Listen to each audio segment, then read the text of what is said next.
Je crois qu'il est important de se rappeler que Jésus-Christ a fait des choses pour nous, bien sûr, qu'il est toujours vivant. Et pour bien se souvenir de tout ça, il est quelquefois très important de savoir d'où l'on vient, ce que l'on était, par quoi on est passé, et ce qu'il a fait. Alors ce matin, je vous invite à ouvrir la parole de Dieu dans le psaume 84. Psaume 84, verset 6, nous dit la chose suivante.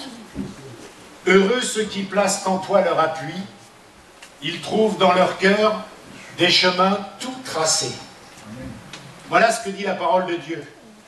La parole de Dieu dit que celui qui prend l'Éternel pour appui trouve dans son cœur des chemins tout tracés.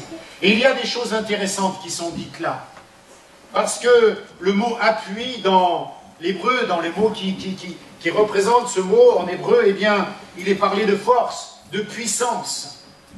Et je ne sais pas si vous avez la notion de ce qui est réellement un appui. Il y a plusieurs images pour un appui, mais prenons l'image de quelqu'un qui ferait de l'escalade. Placer un mauvais appui, c'est tomber.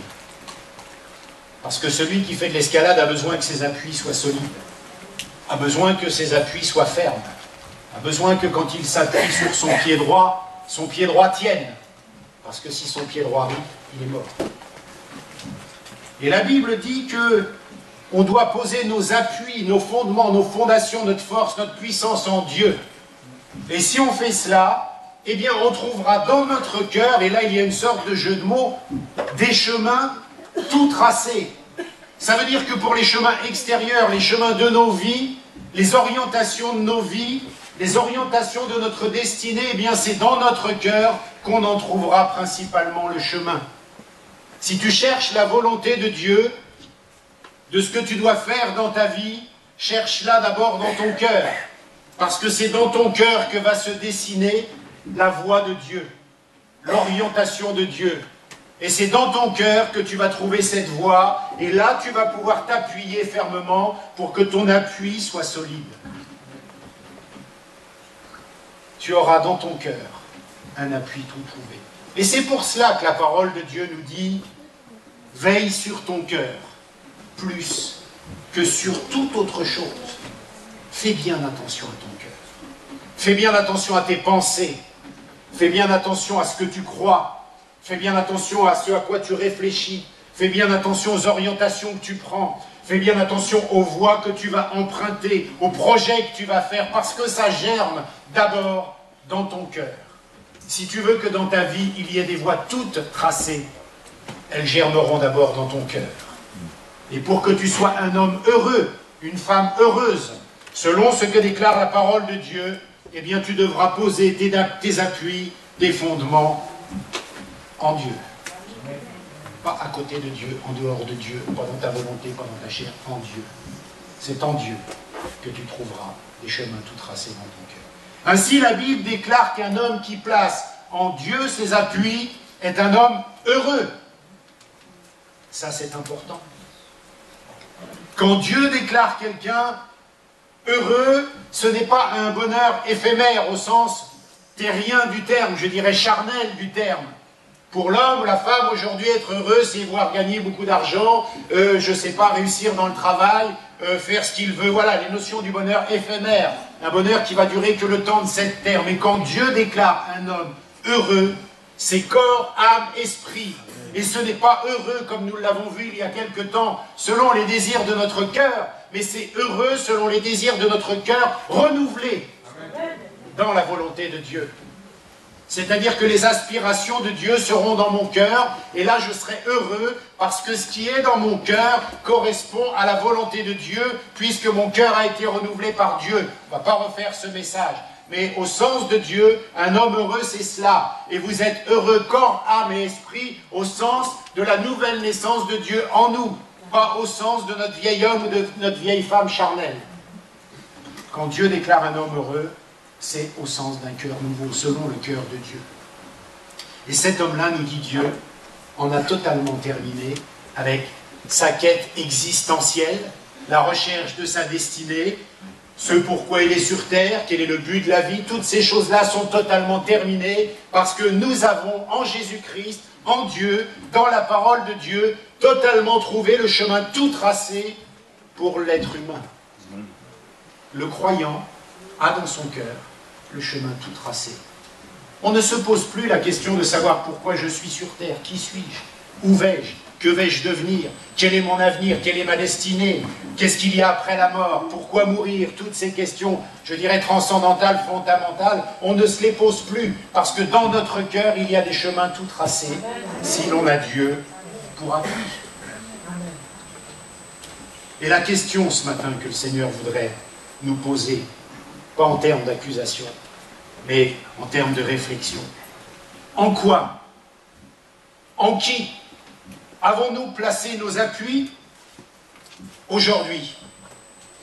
Et deuxième question, pour quel résultat? Autrement dit, l'interpellation du Saint-Esprit de ce matin, c'est de nous demander en qui, en quoi as-tu placé ton appui? Et quel est le résultat aujourd'hui que tu peux constater? C'est terrible comme question. Certains diront, j'ai placé mes appuis en Dieu et ma vie est merveilleuse selon Dieu. D'autres diront, effectivement, la question que tu poses, elle est bien parce que je suis en train de me demander si j'ai vraiment placé mes appuis, si j'ai vraiment placé mes fondements en Dieu.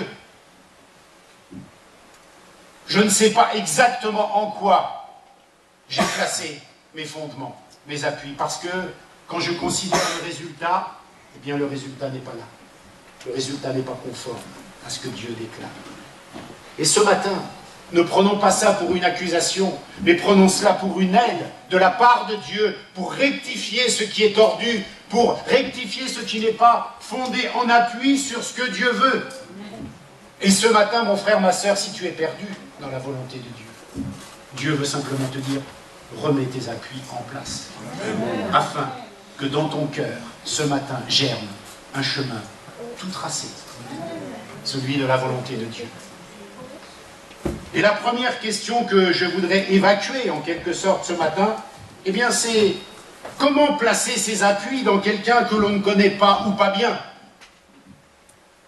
Il faut savoir que Dieu existe réellement, que Dieu répond aux prières. Il faut savoir que Jésus-Christ est vivant. Et vous allez me dire, c'est évident. Eh bien, je vais vous dire que ce n'est pas complètement évident. Et pour beaucoup de chrétiens. On a une foi. On a une croyance. On croit, on déclare. Mais est-ce qu'on a vraiment posé ses appuis en Jésus-Christ? Dans le sens de je sais vraiment qui il est, je sais vraiment qui il vit, je sais vraiment que lui donner ma vie en vaut la peine, je sais vraiment que fonder en lui mes appuis en vaut la peine. Et ce matin, on peut s'apercevoir que dans la multitude du peuple de Dieu, il y aura différentes étapes. Il y aura des frères et sœurs qui auront bien compris ça et qui s'engageront dans la volonté de Dieu de façon absolue. Il y en a d'autres qui sauront cela, mais de façon moins évidente. Moins clair. Il est important de savoir réellement que je connais Jésus-Christ. Je sais qui il est. Je sais ce qu'il me veut. Je sais ce qu'il a en réserve pour moi. Et ça signifie que je peux avoir cette confiance aveugle pour poser un appui de ma vie sur lui, pour trouver ma puissance, mon fondement, ma fondation. Vous allez me dire, ça y est, le pasteur déraille. Il dit qu'on ne connaît pas vraiment Jésus-Christ. Jésus l'a dit à ses disciples. Jusqu'à présent, vous n'avez pas vraiment demandé quelque chose en mon nom. Jusqu'à présent, vous n'avez rien demandé en mon nom. Parce que nous l'avons dit, nous l'avons prêché aussi. Quand nous demandons quelque chose dans le nom de Jésus-Christ, mais au sens vrai, fort, puissant, même le cœur du Père fond. Même le cœur du Père dit oui parce que c'est le nom de Jésus. Il ne peut pas dire non au nom de Jésus. Jusqu'à présent, vous n'avez rien demandé au nom de Jésus. Sous-entendu, il est temps que ces choses changent. Il est temps que cela aille de l'avant. Il est temps que nous, peuple de Dieu, puissions avancer dans une connaissance encore plus intense, encore plus profonde, encore plus réelle avec la personne de Jésus-Christ. C'est pour cela qu'il faut placer ses appuis dans quelqu'un que l'on connaît fondamentalement très bien, au point de se fier aveuglément à lui. À qui iriez-vous aujourd'hui confier une part des choses de votre vie si vous ne connaissez pas bien la personne? Iriez-vous voir le premier inconnu dans la rue et dire « Tiens, je te donne la moitié de ma vie, ce que tu vas me dire, je vais le faire. » Ou « Je te donne toute ma vie, ce que tu vas me dire, je vais le faire. » Il faut avoir une connaissance de cette personne, savoir que cette personne est digne de foi, savoir que cette personne m'aime, savoir que je peux tout lui donner en pleine garantie, qu'il n'y aura pas d'escroquerie. Et c'est un travail. C'est quelque chose qui se cultive, c'est une discipline qu'on doit avoir de connaître la personne de Jésus-Christ. Et seul le Saint-Esprit peut nous aider à cela. Seul l'Esprit de Dieu peut faire ce travail en profondeur dans nos cœurs pour que nous comprenions qui est Jésus-Christ, ce qu'il a fait. Il ne suffit pas de dire Alléluia, gloire à Dieu, merci Seigneur. Il suffit de comprendre, de croire, d'être solidement attaché pour poser son appui et pour être heureux au sens où la parole le dit. Pas heureux sur terre, pas heureux au sens aujourd'hui, heureux au sens de Dieu. Et la Bible dit qu'il est important, pour bien posséder ses fondements, ses fondations, c'est de se rappeler d'où on vient, de ce qu'il a fait et qui on était. Parce que généralement, quand on sait ces choses-là, eh bien, on se dit c'est vrai, j'étais comme cela. Et là, on a une réflexion. On a un peu l'habitude de dire il nous a sauvés, il nous a... Oui, mais attention, ça a coûté très cher. On l'a rappelé dans la Sainte Seine. Si on prend la Sainte Seine, c'est parce qu'un jour, une fois pour tout, le problème du péché, le problème du salut, le problème de l'humanité a été réglé à la croix, une fois pour toutes, mais ça a coûté tellement cher au Seigneur. Tellement cher. Ésaïe a été lu par ses meurtrissures. Alors la Bible dit que c'est quand même pas mal de revenir aux bases de la foi. Et c'est quoi les bases de la foi? C'est en ce sens-là que ce message peut être un peu évangélisation. La Bible dit, comment invoqueront-ils celui en qui ils n'ont point cru? Et comment croiront-ils en celui dont ils n'ont point entendu parler? Et comment entendront-ils parler s'il n'y a pas quelqu'un qui leur prêche? Ça c'est Romains chapitre 10, verset 14. Mais c'est aussi valable pour nous croyants. C'est aussi valable pour nous qui connaissons le Seigneur. Parce que la Bible là parle de gens qui ne connaissent pas Dieu, de gens qui ne savent pas que le Fils de Dieu est mort sur la croix. Alors il faut bien que quelqu'un aille leur dire. Il faut bien qu'ils entendent la prédication. Et il faut bien que cette prédication germe dans leur cœur pour les faire naître à la foi et leur donner la possibilité d'accepter cette vérité qui les propulsera dans la vie éternelle. Et alors, quand on fait de l'évangélisation, ou quand on parle d'évangélisation, on parle de Jésus-Christ, et on prêche la parole, on dit ce qu'il a fait, on raconte ce qu'il a fait, ce qui est écrit dans la parole, et ça prend vie dans la vie des gens qui veulent bien accepter ce message. On est d'accord avec ça? Et ce matin, si quelqu'un au milieu de nous n'a pas accepté, n'a pas entendu, n'a pas compris ce message, eh bien ce message est aussi pour toi. Comment vas-tu savoir que Jésus-Christ t'aime? Comment vas-tu savoir que Jésus-Christ est mort pour toi à la croix du Calvaire? Comment vas-tu savoir qu'il est ressuscité? Comment vas-tu savoir qu'il est vivant aujourd'hui, hier et éternellement si personne ne te le dit? Il faut bien qu'un prédicateur, des frères, des sœurs le disent. Nous avons rencontré Jésus-Christ. La Bible déclare ces choses-là. Ces choses sont écrites et si tu viens et que tu vois, eh bien tu verras que c'est vrai, que c'est la vérité. Il faut bien que quelqu'un le dise pour que les gens qui ne connaissent pas Dieu entendent ces choses. Si nous n'allons pas dans ce monde aujourd'hui dire ces choses-là, mais ce monde qui ne veut plus de Dieu, c'est pas lui qui racontera les histoires de l'Évangile. C'est pas lui qui parlera de Jésus-Christ. C'est nous le sel de la terre. Et si nous perdons notre saveur, il n'y a plus de sel. Mais la Bible dit que il faut qu'on entende la voix de Dieu. Alors pour nous, croyants, c'est quoi entendre la voix de Dieu? Pour nous, croyants, ça veut dire quoi? On l'a entendu, ce message de l'Évangile, et on l'a accepté. Eh bien, c'est entendre que Dieu a une orientation pour nos vies. et qu'en fonction de ce qu'il nous confie, il demandera des retours. On ne peut pas fréquenter une église et ne pas tenir compte de ce que dit la parole de Dieu. Qu'est-ce qu'on doit entendre ce matin? On doit entendre que notre société s'éloigne de Dieu. On doit entendre que de moins en moins de gens veulent entendre parler de Dieu. Et on doit entendre le cri de Dieu qui dit « Je n'ai que vous sur qui compter pour aller le dire aux autres. Je n'ai que vous, peuple de Dieu, pour aller témoigner. Parce que moi, je suis mort sur la croix, j'ai fait, pardonnez-moi, mon travail. » C'est à nous de faire notre travail. Et pour ce faire, je voudrais qu'on aille dans Matthieu, chapitre 24, pour parler de la parabole des 10 vierges et de la parabole des talents. Rapidement, on ne va pas faire une étude là-dessus. Qu'est-ce qui se passe dans ces deux paraboles? Dans ces deux paraboles, il est question de vierges sages et de vierges folles. C'est-à-dire de personnes qui étaient prêtes, préparées au retour de Jésus, qui avaient des provisions par rapport à ce retour eschatologique, je dirais, de Dieu, de Jésus. Et d'autres qui n'étaient pas du tout concernés, qui avaient dépensé toute leur huile, qui avaient tout fait et qui n'avaient plus rien.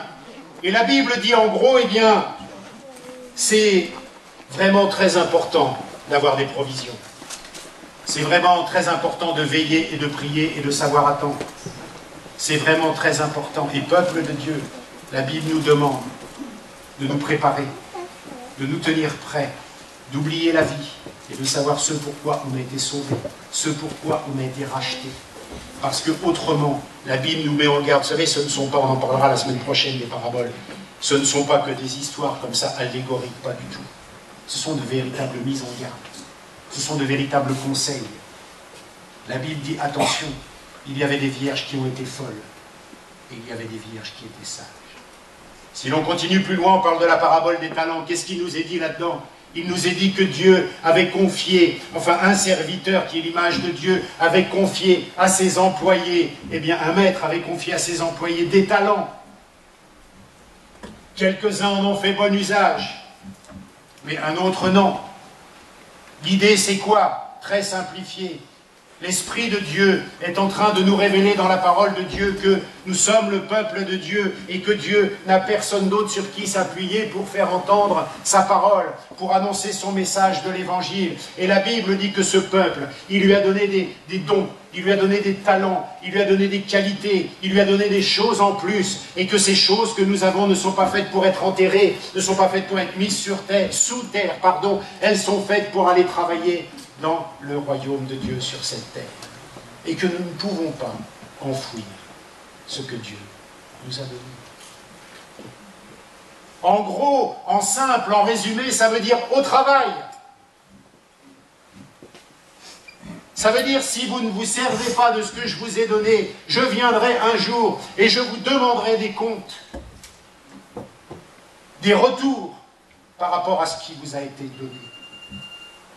Et la Bible dit que la foi vient de ce qu'on entend. Et ce qu'on entend vient de la parole de Dieu, de Christ, suivant les versions. Mais la question ce matin du Saint-Esprit, c'est, mon frère, ma sœur, qu'as-tu entendu de la parole de Dieu? Est-ce qu'on a bien entendu? Est-ce que nous avons bien reçu? Et je me pose à moi-même en premier la question de mes craintes. Qu'avons-nous entendu de ce que Dieu veut pour nos vies? Avons-nous bien reçu le message? C'est comme on dit, je te reçois 5 sur 5. Est-ce qu'on reçoit 5 sur 5 ce que Dieu demande? Ce que Dieu veut? Je n'ai pas de jugement là-dessus. C'est à nous, dans le secret de nos cœurs, de répondre oui ou non. Mais attention, parce que la Bible dit qu'il y avait des vierges folles et il y avait un mauvais serviteur à qui il faut demander des comptes. Et je crois que une pensée capitale ce matin pour nos vies, c'est de commencer à se dire que nous sommes les dépositaires des choses de Dieu, parce qu'il a donné sa vie pour que nous le soyons. Nous avons une espérance, nous avons un salut, nous posons nos fondements en Jésus-Christ, nous posons nos appuis dans la parole de Dieu, et la Bible dit que si l'on fait ça, on est heureux et que nos chemins sont tout tracés. Mais la question c'est, avons-nous bien entendu? Parce que la foi vient de ce qu'on entend. Et la question que je repose ce matin, c'est, qu'avons-nous entendu? Qu'est-ce que ça veut dire pour nous d'être croyants? Est-ce que c'est juste être sauvé et avoir accepté Jésus-Christ? Ou bien ça signifie qu'à un moment donné, il faut que nous prenions tous ensemble conscience que Dieu nous a donné des choses et que ces choses qu'il nous a données, eh bien c'est pour s'en servir, pour son royaume. Et que s'en servir, quelquefois ça va nous déranger, ça va nous coûter un petit peu, ça va nous embêter un petit peu, parce que c'est pas toujours très confortable. Ça demande un petit peu de volonté, ou de bonne volonté. Mes amis, ce message, il n'est pas plus dur qu'un autre, il est juste réaliste. Il est simplement réaliste par rapport à ce que dit la parole de Dieu. Il a été donné des choses à certains, certains en ont fait bon usage, mais d'autres pas. Il y avait des vierges, certaines étaient folles, d'autres n'étaient pas folles. Alors la Bible dit dans Apocalypse chapitre 2, verset 5, « Souviens-toi donc d'où tu es tombé. » Là, dans ce contexte-là, il est bien sûr question d'un début florissant dans l'Évangile, dans l'obéissance à Dieu et d'une baisse, d'une descente. On a reçu, on s'est converti, on a été zélé pour Dieu, et tout baisse, tout descend, tout diminue. Et la Bible dit, souviens-toi d'où tu es tombé, souviens-toi qui tu étais et ce que tu es devenu. Tu étais bien parti, tu marchais bien. Mais on peut aussi prendre ce verset d'une autre façon pour nous éclairer aujourd'hui. Souviens-toi de qui tu étais avant de connaître Jésus-Christ. Et souviens-toi d'où Dieu t'a tiré. Souviens-toi de ce qu'il a fait pour toi. Souviens-toi quelle personne, quel personnage tu étais avant de le rencontrer et ce qu'il a fait dans ta vie. La Bible dit, compte les merveilles de Dieu. Retourne-toi et regarde tout ce que Dieu a fait. Sur l'instant, tu as un problème, une difficulté, alors on ne voit que cette difficulté, que ce problème. Mais si on se retourne sur l'arrière de notre vie et qu'on prend tout ce que Dieu a fait, merci Seigneur. Pour certains, nous serions morts, pour d'autres, je ne sais pas où on serait. Mais Dieu dit, bien sûr, souviens-toi donc d'où tu es tombé, c'est-à-dire que si tu étais zélé au début, continue d'être zélé, mais on peut retourner ça et dire, souviens-toi de ce que Dieu a fait pour toi. D'où il t'a tiré. Souviens-toi de qui tu étais, et souviens-toi de ses mains percées au muscle. Souviens-toi de ses meurtrissures. Souviens-toi. On prend la Sainte Seine, on dit merci Seigneur pour ce que tu as fait. Mais c'est l'occasion pour nous de nous rappeler ce qu'il a fait et qui on était. Et c'est l'occasion pour nous de dire attention, ce sacrifice, il était gratuit, mais il n'est pas gratuit. Je dois faire quelque chose maintenant. Pas pour être sauvé, mais je dois travailler dans le champ de Dieu. Je dois dire oui, je dois répondre à cet appel. Je dois avancer dans la volonté de Dieu. Parce que Romain nous rappelle simplement qu'est-ce qu'il était avant, qu'est-ce qui se passait avant. La Bible dit que l'évangile, c'est la justice de Dieu reçue par la foi. Ça veut dire qu'avant, on n'avait pas la foi et on n'était pas juste devant Dieu. La Bible dit que le péché a la main mise sur toute l'humanité et qu'un seul acte brise ce péché, le sacrifice de Jésus. Ça veut dire qu'avant de connaître Jésus-Christ, eh bien, nous étions tous et toutes sous l'emprise du péché, prisonniers du mal. On ne pouvait pas s'en sortir. Un seul acte a brisé le pouvoir de cela. Et le Seigneur nous l'a rappelé ce matin, son sacrifice. Ça, c'est dans la catégorie souvenir. La Bible dit que la colère de Dieu menace tout homme et toute femme, pécheurs et pécheresses. Il faudrait rajouter dont nous étions avant. Ça veut dire qu'il nous a sauvés de sa colère. Ça paraît comme ça simple, mais vous savez ce que ça veut dire la colère de Dieu? Ça veut dire qu'un jour, quand Jésus-Christ reviendra, il y aura le jugement, la séparation. Et là, il y aura des pleurs et des grincements de dents parce que des gens n'auront pas accepté Jésus-Christ. Des gens se diront, mais mince, c'était donc vrai cette histoire. Le gars là sur son estrade, il disait donc la vérité. C'était bien vrai tout ce que me racontait ma grand-mère quand j'étais petite, que Dieu existait, Dieu était vivant. J'aurais dû la croire, c'est trop tard. Il y aura des pleurs, il y aura des grincements de dents. Et c'est de cela qu'il nous a sauvés. C'est de cela qu'il nous a rachetés.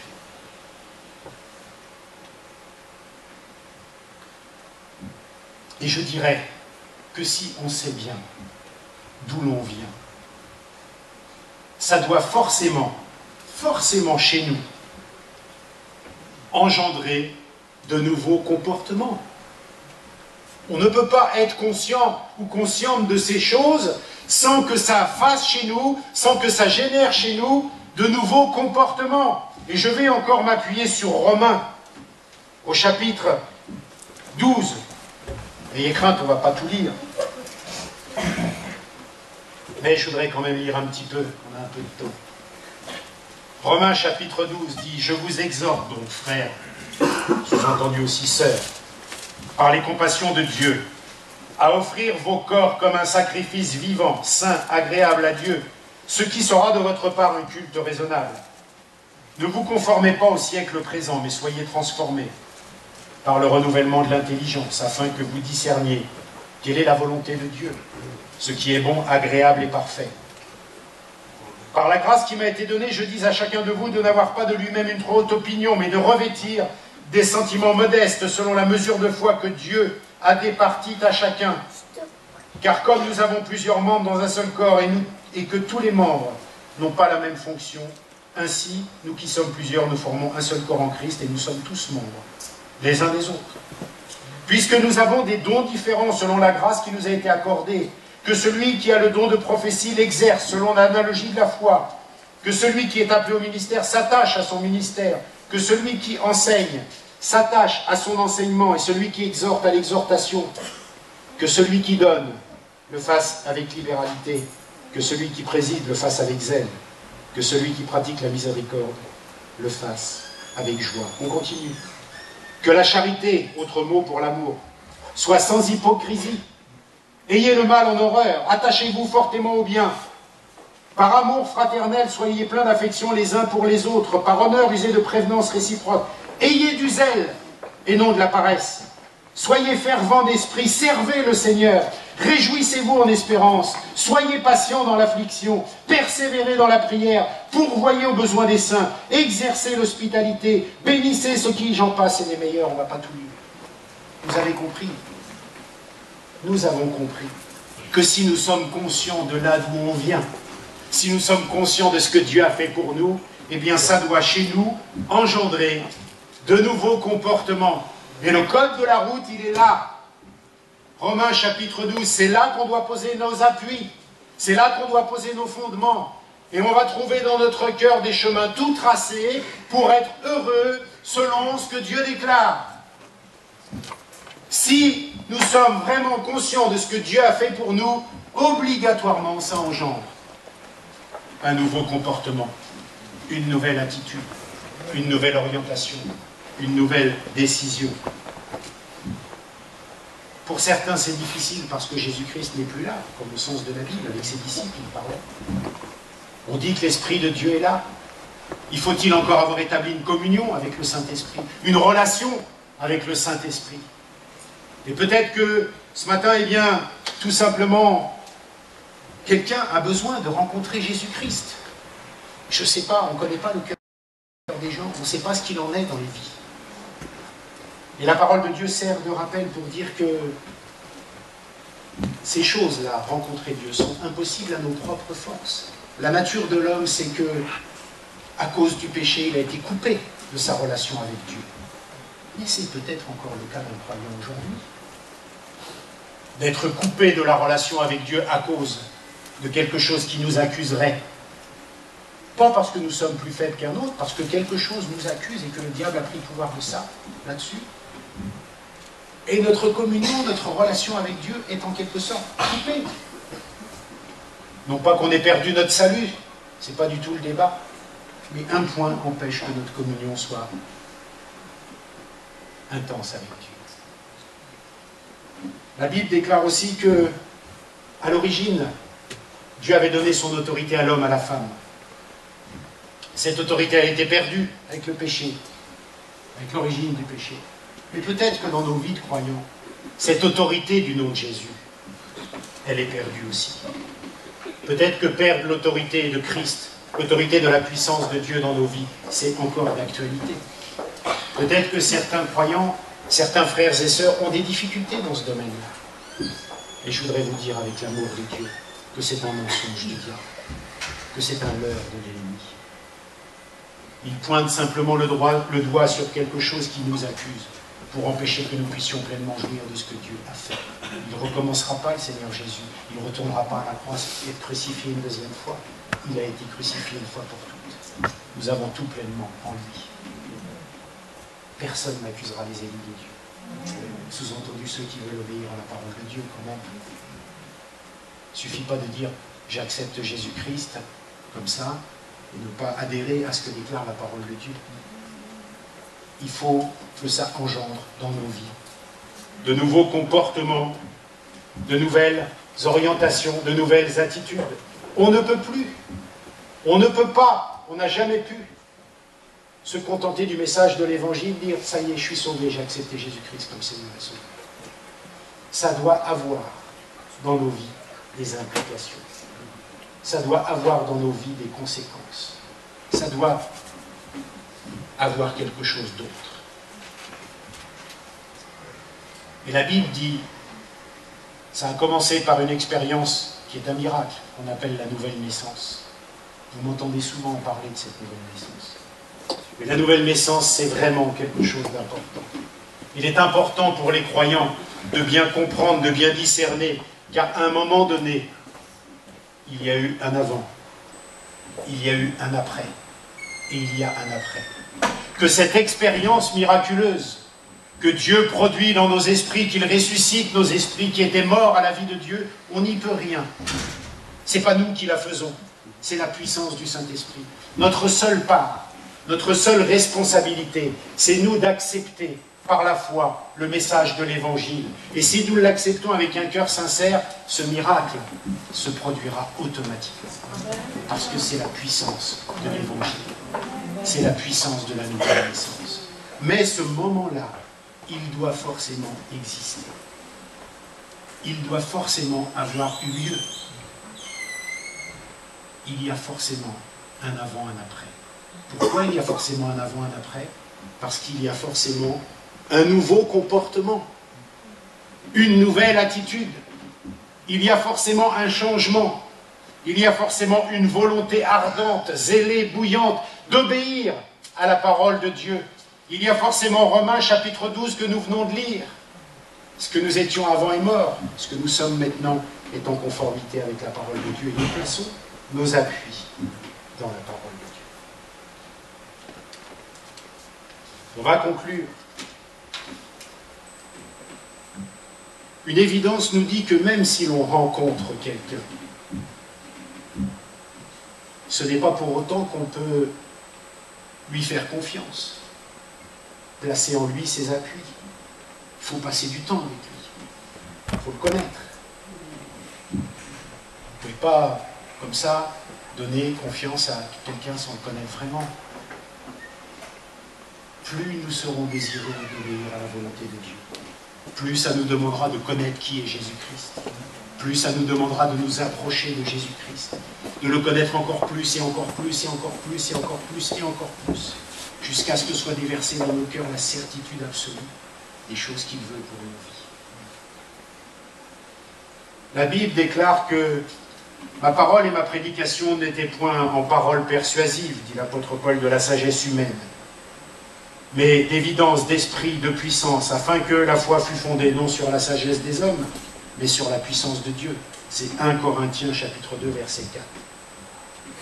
La Bible dit que la prédication de l'Évangile ne repose pas sur une réflexion intellectuelle, elle repose sur une démonstration de fait, sur une démonstration de puissance, sur un accomplissement de miracles, de prodiges, de tout ce que vous voulez, de tout ce que la Bible déclare. Mais ce que je voudrais vous dire ce matin, c'est qu'il faut faire des expériences avec Dieu. Il faut que notre foi soit nourrie d'expériences avec Dieu. Amen. Et la volonté de Dieu, c'est de nous en faire vivre. Amen. La volonté de Dieu, c'est que l'on puisse avoir des expériences avec lui. Et la question qui tue, c'est de dire, quelle est votre dernière expérience avec Dieu? Je sais que pas ici, mais des fois des gens diront, ça fait bien longtemps. Ça fait super longtemps. C'est pas la volonté de Dieu. Parce que Dieu a dit lui-même dans sa parole que, eh bien, quand on prêche sa parole, il accomplit lui-même des choses pour que ça ne soit pas du raisonnement, mais que ça soit du visible, du surnaturel qui vient dans le naturel. Eh bien, c'est pareil. quand on est avec Jésus-Christ, quand on est en communion avec Jésus-Christ, quand on est en relation avec la personne du Saint-Esprit, il doit y avoir des expériences dans nos vies. Amen, amen. Et nous devons demander au Seigneur de vivre des expériences parce que c'est sa volonté de nous faire vivre des expériences. Et une vie chrétienne sans expérience est une vie qui meurt, est une vie qui se dessèche, est une vie qui n'a plus envie de venir écouter la parole de Dieu. Et nous devons dire, Seigneur, s'il te plaît, fais-nous vivre des expériences. Amen, amen. Il faut qu'on vive des expériences. Et pour ça, je revisite les fondamentaux, les fondements de la parole de Dieu. La Bible dit qu'il faut croire à sa parole. C'est une condition sine qua non pour vivre quelque chose avec Dieu. Il faut croire à sa parole. Parce que Hébreux chapitre 11, verset 6 dit que sans la foi, c'est impossible de lui être agréable. Car il faut que celui qui s'approche de Dieu croit que Dieu existe et qu'il est le rémunérateur de ceux qui le cherchent. Voilà une première orientation que nous donne la parole de Dieu pour vivre des expériences. Il faut commencer par le début. Vous allez me dire, mais Eric, c'est complètement évident. C'est tellement complètement évident que c'est dur pour vous. C'est tellement complètement simple que c'est difficile dans beaucoup de vies. Et c'est ce que le Seigneur voudrait nous donner ce matin. Parce que le Seigneur, je dirais, n'a que son Église aujourd'hui. Ne peut compter que sur ceux qu'il a sauvés, qu'il a équipés, à qui il demande des choses qui sont possibles. Autrement, ce serait n'importe quoi de demander des choses impossibles. La Bible dit qu'il faut croire à sa parole, mais qu'il faut obéir à sa parole. 1 Samuel, chapitre 15, verset 22. Samuel dit, l'Éternel trouve-t-il du plaisir dans les holocaustes et les sacrifices, comme dans l'obéissance à la voix de l'Éternel. Voici, l'obéissance vaut mieux que les sacrifices, et l'observation de sa parole vaut mieux que la graisse des béliers. Oh, on le dit souvent, on le cite souvent. Ça, c'est le verset anti-religiosité par excellence. Nous n'avons pas à avoir une religion, une suite de choses à faire et à ne pas faire, une suite d'obéissance. Non, nous avons une relation vivante avec un Sauveur vivant, une personne réelle, qui nous a aimés, qui nous a sauvés, qui nous a rachetés, qui nous donne dans nos cœurs des éléments pour que nos vies avancent et que nous soyons heureux conformément à sa parole. Il est vivant. Il est vivant. C'est pas viens à l'église à 10h, repars à midi et tu seras sauvé. Ça, c'est de la religion ou de la religiosité.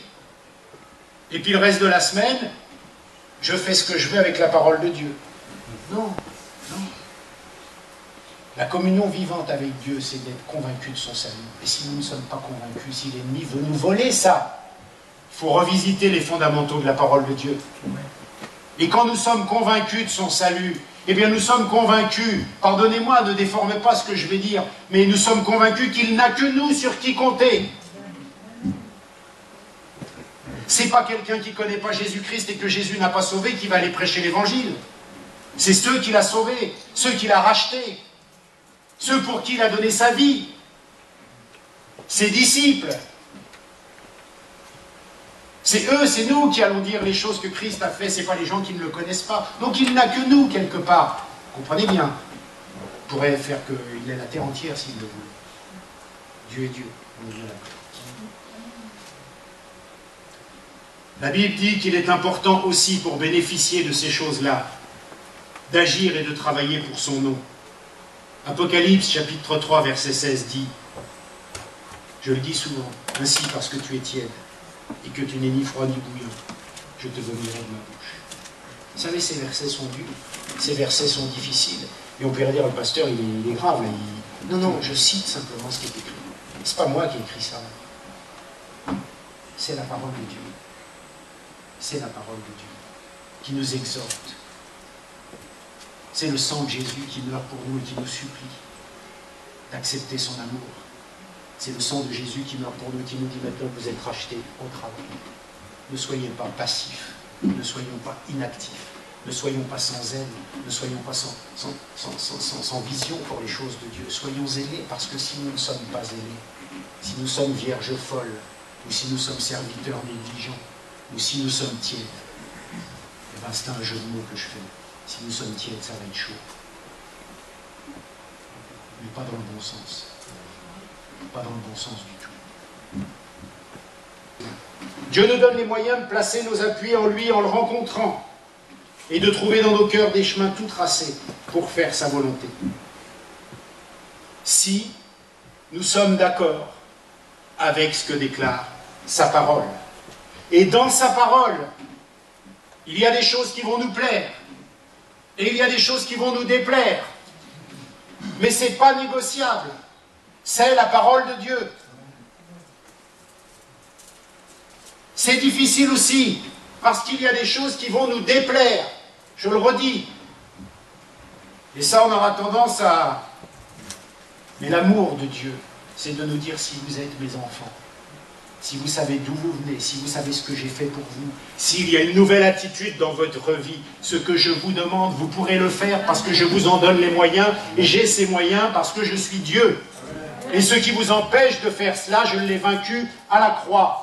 Alors, par la puissance du Saint-Esprit, vous ferez ces choses. C'est ce qu'on a vu comme message dernièrement. Nous ne sommes pas plus que le Maître, mais nous ferons des choses bien plus grandes que le Maître. C'est Jésus qui l'a dit. Dieu veille sur sa parole pour qu'elle s'accomplisse. Et s'il a dit que nous pourrions faire ces choses, nous pourrons les faire et nous les ferons. À la condition d'être en conformité avec ce qu'il déclare. Nous avons tous, la volonté de faire les choses de Dieu, l'envie, ça c'est évident, on aime Dieu. Il y a des fois des choses qui clochent. On a des fois besoin d'une révélation pour comprendre quelque chose qui nous est voilé, quelque chose qu'on ne peut pas voir, tout simplement. Mais Dieu est bon, Dieu nous aime tellement qu'il veut nous révéler cela. Veut nous élever dans le sens qui est le sien, veut nous donner un cœur qui est conforme au sien. Alors je dirais, pardonnez-moi, c'est mes mots à moi, qu'est-ce qui cloche, mais on pourrait formuler ça d'une autre façon. Hein. Qu'est-ce qui cloche? La communion avec Dieu? Le problème de la vie éternelle, je ne suis pas sûr d'être sauvé, je ne sais pas vraiment, je n'ai pas bien compris ce que ça voulait dire vraiment, je n'ai pas reçu encore ça. Ça peut arriver, ne jugeons pas, attention. Qu'est-ce qui cloche? L'autorité? L'autorité de Dieu dans ma vie? Qu'est-ce qui cloche? Le zèle? Qu'est-ce qui cloche? La communion avec le Saint-Esprit? Ça me paraît vraiment un peu loin tout ça. Qu'est-ce qui cloche? C'est comme si le Seigneur voulait nous dire ce matin, essaye de voir ce qui ne va pas, parce que vraiment je veux t'aider. Vraiment, essaie de voir dans ton cœur ce qui ne va pas et demande-le-moi parce que je vais te le donner. Attention, je vais te le donner. J'ai tellement envie de vous dire ce matin que Dieu peut se servir de quelqu'un d'autre, c'est évident. Mais il a besoin de ceux et celles qu'il a rachetés, qu'il a sauvés. Et il faut que dans nos cœurs vienne un zèle nouveau, vienne quelque chose qui nous emmène plus à travailler pour Dieu. Et Dieu veut nous équiper, Dieu veut nous donner cela. Et s'il nous manque de l'amour dans les églises, Dieu va nous donner de l'amour. S'il nous manque du zèle, s'il nous manque du temps, je ne sais pas, je ne suis pas Dieu. Mais en tous les cas, ce qui nous manque, Dieu pourvoit à cela. Parce que Dieu est Dieu et il est la provision de chaque chose que nous vivons.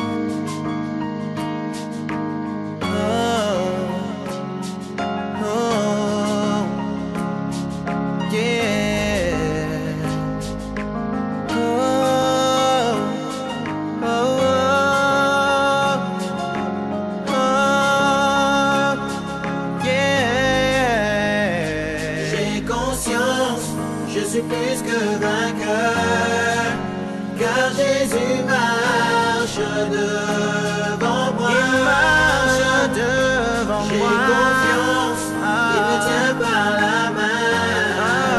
Je suis l'ami des rois. Qui aurait pu le prédire? Qui aurait cru que je serais où je suis? Toi, oui, toi seul le savais. Et tu m'as donné la force d'aimer la vie. J'ai